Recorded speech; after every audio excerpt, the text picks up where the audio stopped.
real exam questions. This is question 45 and it deals with column design.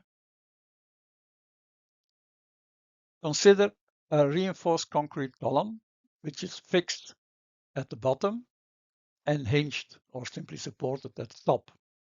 The length is 6.1 meters. The cross-section is square with a side of 300 millimeters. The concrete quality is C3037 and the creep factor is 2. Determine the Euler load of this column. Derive the formula first and what is meant by Euler load of a column.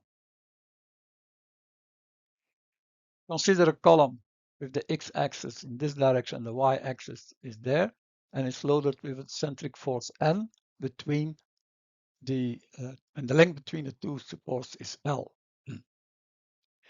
We know that the curvature is then defined as the bending moment divided by the stiffness, or the bending moment is the curvature times the stiffness. But we know that the curvature can be approximated by the second derivative of y, of the displacement.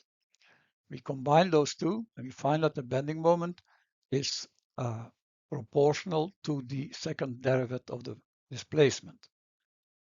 But we also know that the bending moment alongside this column is of course equals to minus nd times y, which is the displacement in this direction.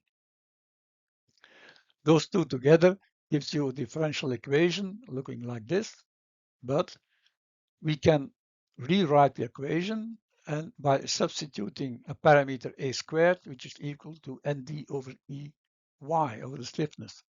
We use a squared because nd over ey must be positive, otherwise you do not have a solution. When you combine this, it's just a trick, a mathematical trick, then you find a differential equation, which is well known, and we know the solution, how it looks like of this differential equation. That's we use a squared also. So we got this differential equation. We know that the general solution is a combination of sinus and cosinus of alpha of ax with two constants, because you have a second degree, so you have two constants. But we also have two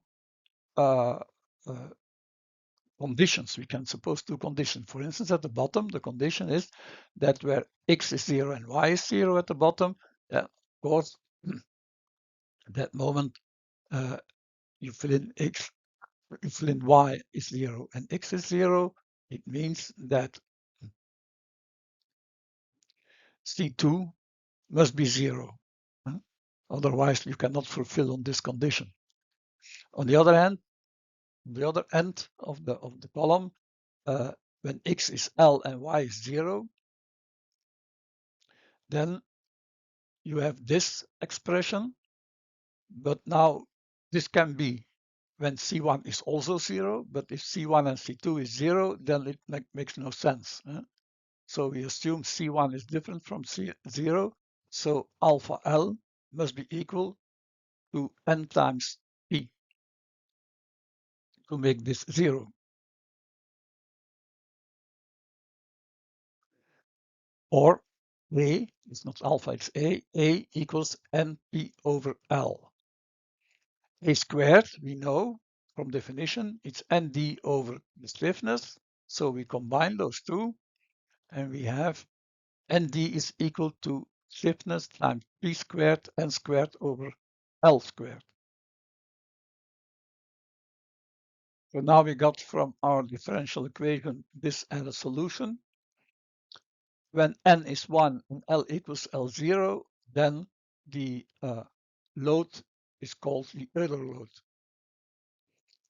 So then is 1 and L is equals to L0. The Euler load of a column is the buckling load of the column in an isolated system.